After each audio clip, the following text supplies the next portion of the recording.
Welcome back to Regency Rumors. I'm Kayla and I have something to live for.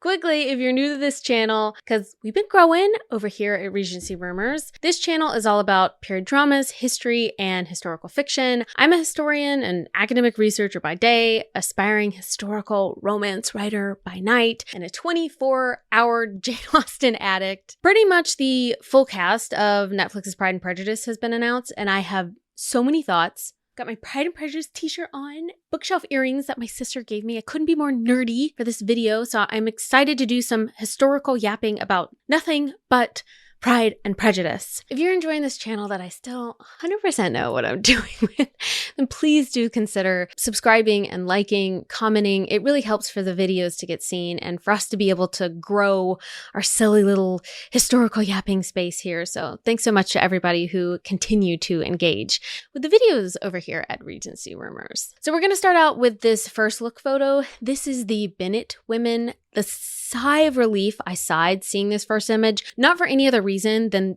these costumes do not look like another Netflix Regency Jane Austen story that shall not be named. Look, I've given up all hope of like complete historic authenticity in period dramas. There's a lot of costume designers and directors that try to get really close, and I appreciate it way more when they at least try. And this, to me, is trying. If you're wanting like peak Regency fashion, complete with like hair, shoes, fabric, etc., the 2020 Emma is a great shout. It's not perfect. There's so much direct influence from the time period, from actual clothing that was made at the time that we have in museums, and inspiration from sketches, that sort of thing. There was a lot of time and effort taken into the 2020 Emma. If you haven't seen it, you definitely should, because it's going to be more historically accurate than other Jane Austen adaptations. And then Jane Campion's Bright Star, which is about the life of John Keats, and that came out around 2009, I believe. Regency fashion is a bit of a theme and a dynamic between the love interests in Bright Star and the fabrics and self-expression.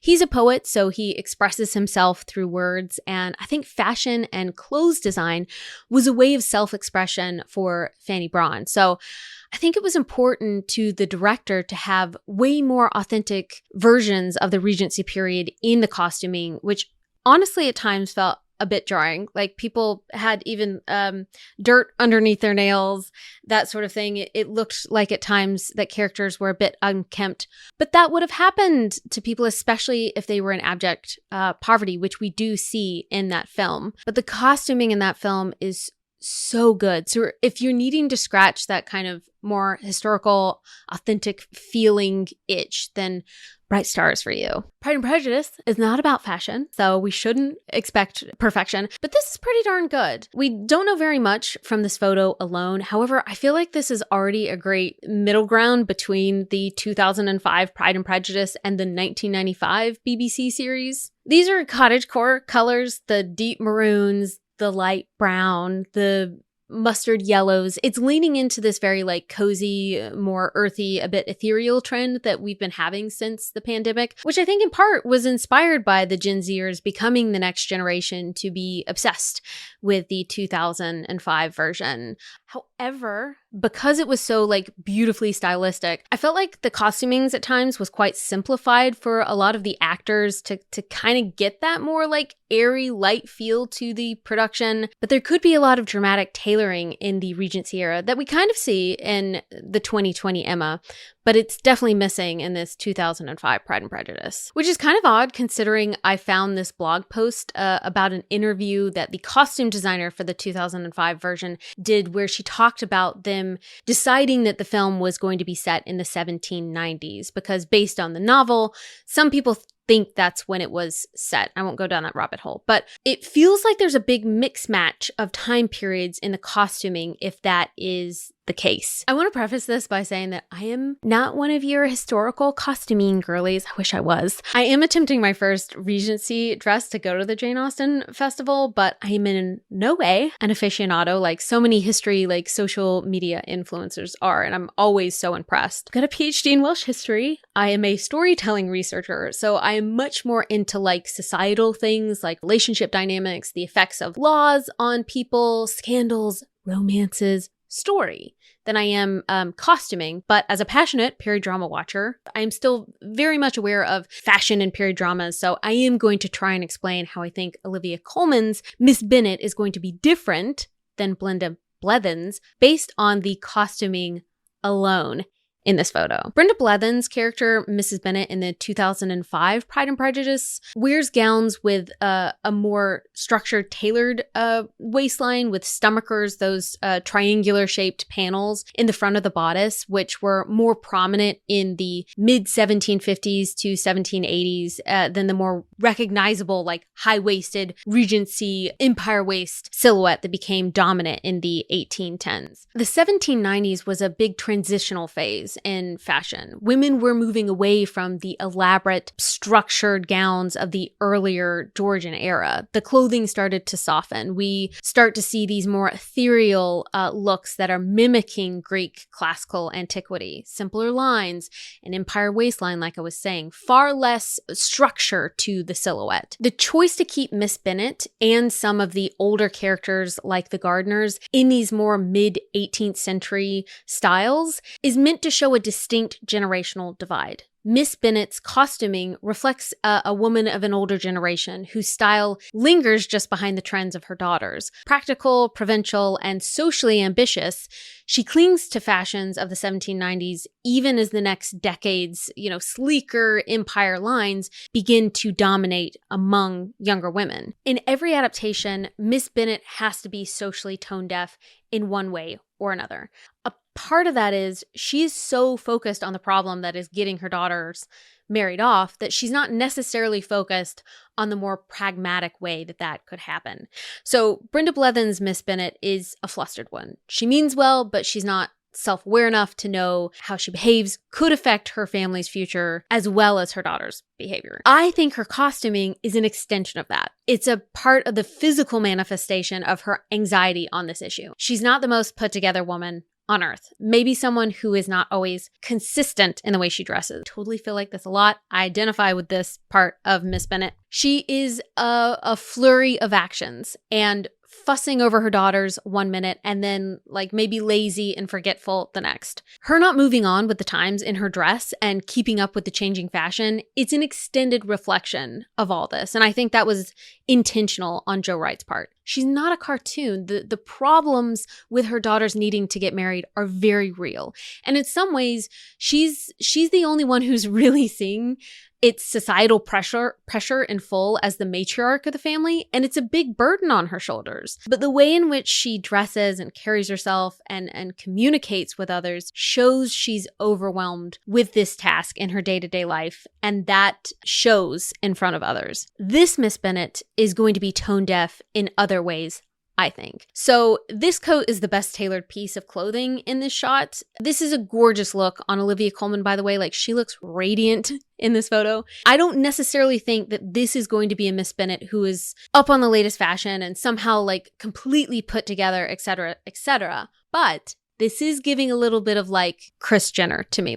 Hear me out. I am comparing a fake person to a real one. So not all of these things are going to line up. And I'm not suggesting that Miss Bennet is Kris Jenner. Roll with me here. I feel like this is going to be a Miss Bennet that is trying to do whatever it takes to get her daughters married.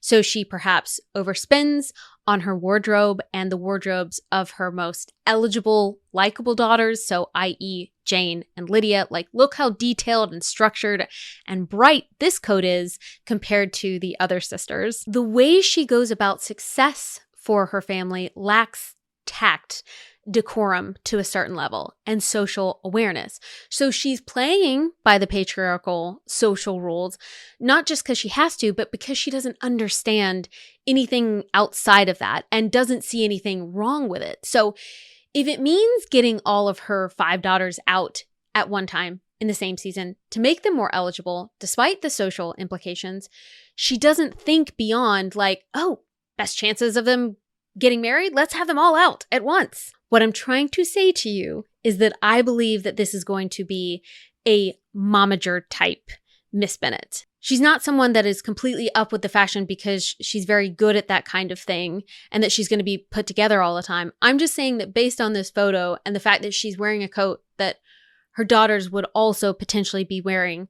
She is up enough with the times and the fashion and the way the girls need to dress in order to get them married. But she's also willing to push the boundaries a bit in social situations that other people would find really either icky or embarrassing. So I'm thinking of the ways that like momagers and dance moms, those people are not like the most fashion forward, I believe, but they know that their children have to be, and they know what it takes to get them there. And I believe that that is the version of Miss Bennet that we're getting here. I could be wrong. I just have a feeling this is maybe the area in which we're going in. In terms of everyone else's costumes, this seems very standard to me for like a 6 or 8 part Jane Austen miniseries. No crazy bells or whistles. From all I've heard, this is meant to be a very faithful adaptation. The director, Dolly Alderton, is taking this very seriously from what I've heard.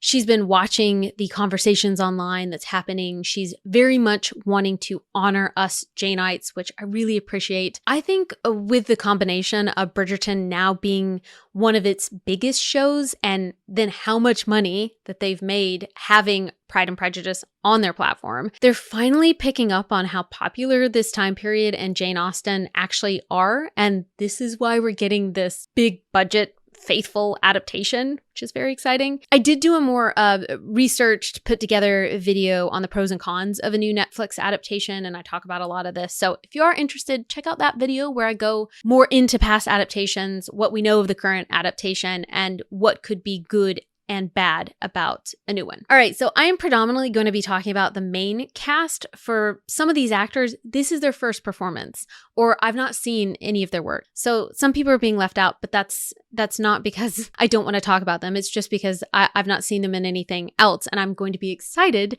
to see them in something like this for the first time. Main cast. First up is Emma Corrin as Elizabeth Bennet. Corrin's shown they've got the period drama acting chops to take on a role like this. Emma's played the younger Princess Diana in Netflix's The Crown and was really well received in that role. Also Constance in the new adaptation of Lady Chatterley's Lover. If you haven't seen that, it's also made by Netflix, and they did not do anything drastic to that adaptation to make it radically different than any of the others. They kept with the same storyline, just let the chemistry between the main actors play out. And I think it's maybe the best adaptation of Lady Chatterley's Lover, in my opinion. It's also a bit too steamy for me. But I think that Lady Chatterley's Lover is proof that you can bring out a new adaptation, keep it faithful for the most part. People will still be excited about seeing the same story in a new way with new people. So I think that's a really positive sign for this new Pride and Prejudice, especially if they're wanting to keep most of the story beats to the book. I do think, however, that this was a safe casting choice. Emma Corrin, to me, is a new period drama favorite in the same way that like Keira Knightley was, in the same way that Lily James was. There's nothing groundbreaking about this casting. This is not a dig at all, like quite the opposite. Emma and Keira have very similar vibes in their performances. Again, not a bad thing, but I feel like I would have loved a new flavor of Elizabeth, like a curveball, if you will, that we would not have expected, but one that somehow still fits really well. However, I am still excited about Emma Corrin being casted as Elizabeth Bennet in Pride and Prejudice. Next is Jack Lowden as Mr. Darcy. Now, this is one that I never would have thought of. It's a bit out of left field just because he wasn't on my radar, but I do love it. A Scottish ginger Darcy, like I'm down for it. I know that there's a lot of people that see Darcy as like the archetype for tall, dark, handsome, elusive in like enemies to lovers romances, like the inspiration for a lot of authors for that. However, I see this. I'm getting it, Dolly. I'm seeing where you're going with this. So Jack Lowden's been in War and Peace, Dunkirk, and then in Mary Queen of Scots as the love interest of Saoirse Ronan. I don't know whether or not it's because they actually fell in love, but I could see how someone like him could build some tension. I like the fact that he's a similar age to Matthew Macfadyen and Colin Firth were when they played Mr. Darcy. I think Darcy is meant to be a man. I love a good Anne of Green Gables / Gilbert vibe, young love. but not for Pride and Prejudice. Like, I need a man who's mature, but has also become stuck in his ways a bit over time and needs some like schooling to take him down a peg or two. I like that he's in his mid-30s. I think this is a good casting choice. Next up is Olivia Colman as Miss Bennet. I think she is perfect period drama material because there's no iPhone face about her, and yet she's gorgeous. I think she does such a good job at playing ambiguous women, ones with insecurity or vulnerability. Coleman's also great comedically, so it makes so much sense. There's a lot of melodrama in a character like Miss Bennet. There's a definite balancing act with this character that is a huge shaping of everything societally going on in Pride and Prejudice. So I understand why it was announced alongside Mr. Darcy and Elizabeth, because arguably Miss Bennet is the third most important role in this story. All the new supporting cast that has just been announced. So Freya Maver as Jane Bennet. I feel like she's one of these actresses who's up and coming, who's been in several things, but has never really had her moment to shine. So I had no idea that Maver existed until now. She's been in Industry, Skins, the ABC Murders, the Marie Antoinette series, The White Queen, My Policeman. I've only seen ABC Murders, I think, so I can't really comment on her performances, but she looks like a beautiful Jane to me. Next up is Daryl McCormack as Mr. Bingley. I'm really excited about this casting because I saw Daryl McCormack in a film called Good Luck to You, Leo Grande with Emma Thompson, which, like Miss Charlie's Lover, is a lot physically, but the central messaging of that film about like loving your body at any age is really powerful. Daryl McCormack played a really warm, emotionally mature character, and I thought when I saw it, this guy is gonna go far and be a heartthrob in a film or TV series, and here we are. So I could totally see him being Mr. Bingley. I'm excited. Next up is Louis Partridge as Mr. Wickham. This is the only casting that I am not crazy about. Not because he's a bad actor or anything like that. Louis Partridge has been in Enola Holmes and the Medici series. He's 22. And no shade, I wish I was 22. Oh, the decisions I would make. But that is 7 years younger than Emma Corrin and 13 years younger than Jack Lowden. Honestly, this stuff doesn't really matter because back in the day, we didn't have like IMDb and Wikipedia, and we rarely knew the age difference between the actors in the older Pride and Prejudices. Like, people play younger and older all the time. We're way too invested in people's ages and their looks, I think, nowadays because of social media than we ever have been before. I've got no idea how much age difference is between like Keira Knightley and Matthew Macfadyen, and I didn't care at the time. Nobody would have cared 20 years ago unless it was like a super problematic age difference. Someone, was 17 type thing, which, looking at you, Colin Farrell in The New World, that was an example of a remake that did not need to be made. Anywho, I do feel like there needs to be a dynamic between Mr. Wickham and Darcy that kind of looks-wise and age-wise that they can go toe-to-toe, which is why I think it irks Darcy so much more than just what happened with his sister when Elizabeth shows interest in Wickham. This actor plays very young, in my opinion, so him running away with Lydia, even though it's not, it's very much playing into a more like two immature youngsters run away together, hee, rather than like a deadbeat guy in his late 20s, early 30s who pretends like he's going places with his life, runs away with a teenager. I feel like this casting is kind of messing up the balance for me with that. Him running off with Lydia and their big age gap is supposed to be problematic. Elizabeth is supposed to be bamboozled by him. Him playing younger makes me go like, well, why was she interested in him in the first place? Like, I feel like in the 2005 version, you could understand her appeal to Rupert Friend because they were all similar ages in similar stages in life. So it meant Wickham had no excuse to be behaving the way that he was because they're all adults and he should know better. By him appearing to be like anywhere from 18 to 22, it's like we're somehow not supposed to give him a pass, but more like, he's young and dumb type thing, which isn't okay, but it is a different dynamic than like a full-grown 30-year-old man given opportunity after opportunity and time to mature, running off with the first teenager that gives him attention. So I'm struggling with this.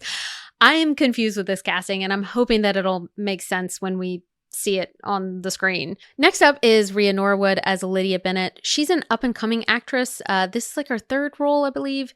She was cast in Heartstopper, and based on that character, I could totally see her being a Lydia Bennet. Next up is Jamie Demetriou as, I think I'm saying his name correctly, as Mr. Collins. I don't think I've seen this actor in anything, but I have heard of his most famous role, Stath Lets Flats, which I think he created. I've watched some clips of this show, and this man is a Mr. Collins through and through. Super ready for it.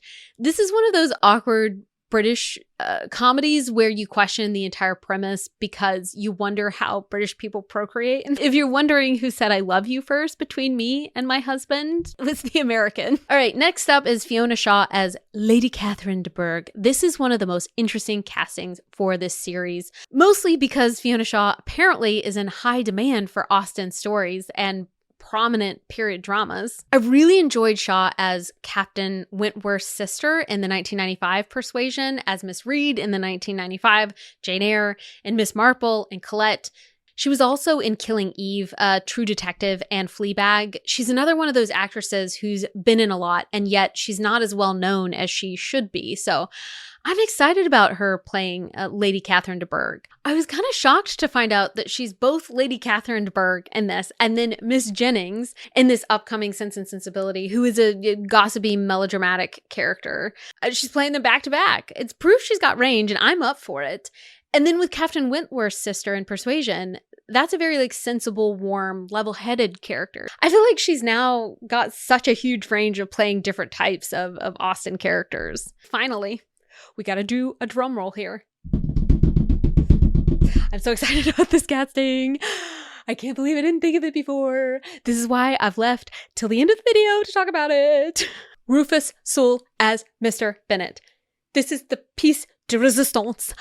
I almost fell out of my chair when I found out this news because it was not even in my wheelhouse. I have never thought of this, but when I heard the news that Rufus Sewell was going to be Mr. Bennet, my heart skipped a beat because my brain is combusting. So I loved Donald Sutherland's performance as a dad.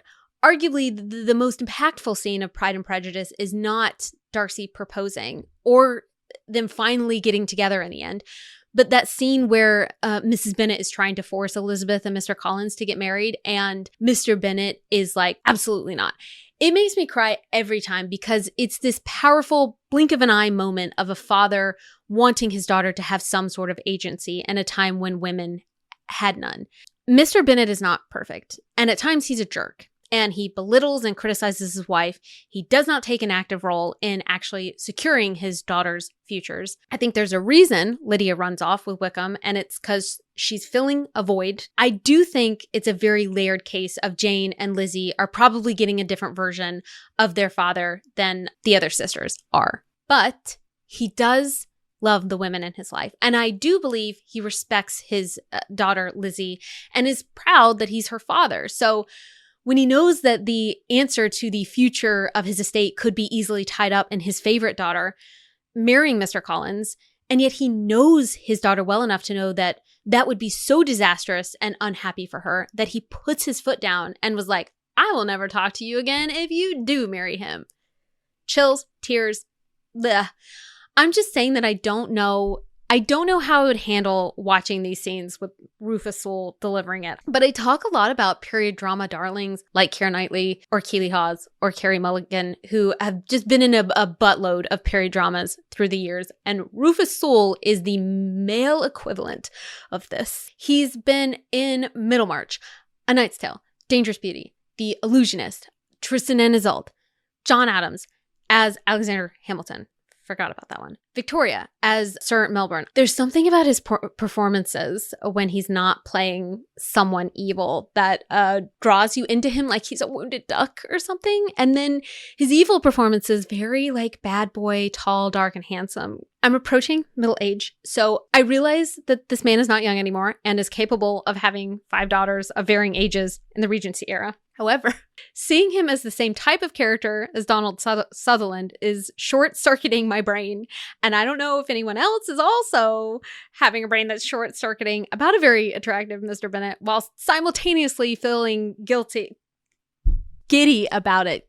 Freudian slip. Feeling giddy about it. No, I have talked to my husband about this, and he was like, I thought you didn't like Rufus Sewell. I thought he wasn't somebody that you like seeing on screen. I was like, no, there's other actors that I've seen in period dramas that I've not been crazy about, but Rufus Sewell is not one of them, and both of us really enjoy his performances. So excited about this casting. So that is the cast. I'm really excited about it in general. It feels exciting and also weird thinking about this being a 6 to 8 hour miniseries rather than like 2.5 hours. And I know that the 1995 version was that long, and I love having a miniseries rather than a film. However, I have a theory as to why the 2005 version is so popular that I am a bit worried about another long adaptation getting a lot more criticism just because it's longer. I feel like 20 years on, I still analyze every eye movement, every hand flex, every smile and smolder between Mr. Darcy and Elizabeth, because there is so much that is not said in this adaptation. It's just shown. There is a silent yearning there that I am dying to know more of what is in Mr. Darcy's head. But because I don't know, I just come back to watching it over and over and over and over again. I love Colin Firth as Mr. Darcy, but pretty early on, he's vocal to Miss Bingley about Elizabeth, what he feels about her. Like, we're given a glimpse into how obsessed this man is becoming over Elizabeth, which is adorable. And I also love, but it's different than all of these like secretive glances that build up tension. And then all of a sudden, bam, he proposes to her, which truly gives us as an audience and Elizabeth a bit of a shock if you don't know the story already. You're like, oh my God, his internal monologue must be ticking and evolving over time to do with her. And those glances must mean new things as the story progresses until we know for sure he's in love with her. It allows for there to be endless discourse from the people who see the hand flex as like a, oh my gosh, touching her does something to me. I need to shake off this feeling because I don't know what to do with it. And the people who see the hand flex as it's a form of disgust. He's like, ugh, gotta touch someone beneath me and I'm starting to feel these things. So it's, a visceral reaction to him not wanting to feel those things because he's had a good glimpse at her family and he doesn't want all that goes along with that. Like, there's a lot of things that the hand flex could mean. And people are having full on discussions 20 years later because at the end of the day, we don't actually know. Like, I think it's just a thing that Matthew Macfadyen decided to do on a whim and they caught it. I'm in the first camp. It's obviously like the first moment he realizes he's falling in love with her. Duh. But I think being given crumbs about Mr. Darcy's internal monologue for this adaptation is a part of why we're so obsessed with it. We're left wanting so much more. So we keep watching it, hoping we'll pick up on something that gives us a bit more of what he thinks and feels. I feel like Dolly Alderton is going to have a tightrope to walk on, trying to balance giving us more of this story because there's a lot you lose in 2 hours. So we'd expect to see more of their relationship than in the 2005 version, but not too much that it loses that tension and all the guesswork, and we don't want to feel like we're being spoon-fed. One of my favorite examples of this is when Elizabeth meets Georgiana Darcy, and his sister is like, he says you play the pianoforte so well. And she's like, what? He knows I don't. But it's such a telltale sign that he's been talking about her and bigging her up and over-exaggerating her talents. Or just that he's like in a loved-up haze about her, that he's talking about her to other people, namely the most important person in his life, his sister. This is such an amazing way to show how in love with Elizabeth he is without him being the one to actually have to say it over and over again. You feel so much more giddy about that scene because his sister is giving her a subtle nod that like, hey, he talks about you all the time. And that's going to give Elizabeth a little pang in her stomach as a character and tell us as an audience that he's not just introverted and grumpy. Like, he's telling people he cares about her, and his feelings in this roundabout way. If we watched him be the one to tell her directly about her piano skills and big it up and overinflate it, it would come across in the way Mr. Collins overly flatters women. So I feel like it's really important how sparingly Mr. Darcy's feelings are put on the screen and that they're not laid bare too much. And because we're not explicitly told what Mr. Darcy is thinking, we project, we debate, we obsess. It invites rewatch after rewatch because you're constantly wondering, like, did that glance mean love or judgment or fear or admiration? It's not just romance, it's a puzzle. And that's part of why it's so beloved, I think. It lets us as viewers become part of the story by filling in those emotional blanks ourselves. That's really hard to sustain over 6+ hours without either over-explaining or losing momentum. So I don't envy Dolly Alderton, because the minute you start handing out Darcy's inner thoughts like party favors, you risk killing the mystery that made this version iconic. I think she's a talented writer, though, so it's going to be fine. But I am worried about a 6-hour version. Even though you'd think I'd rejoice, and I am rejoicing. Like, I am excited. I also am just worried about that balance between Mr. Darcy and Elizabeth and how much screen time they're going to have and how that comes across. I was going to spend about 3 more minutes ranting of why I think this is a part of the reason why the new Netflix Persuasion is bad. One of the reasons why I think it's bad. But I'm going to leave it for another video, so you're welcome. Okay, thanks for watching. What do you think of a new Netflix adaptation? Do you know any of the cast? Let's be very nice when we talk about them. Okay, thank you. Bye.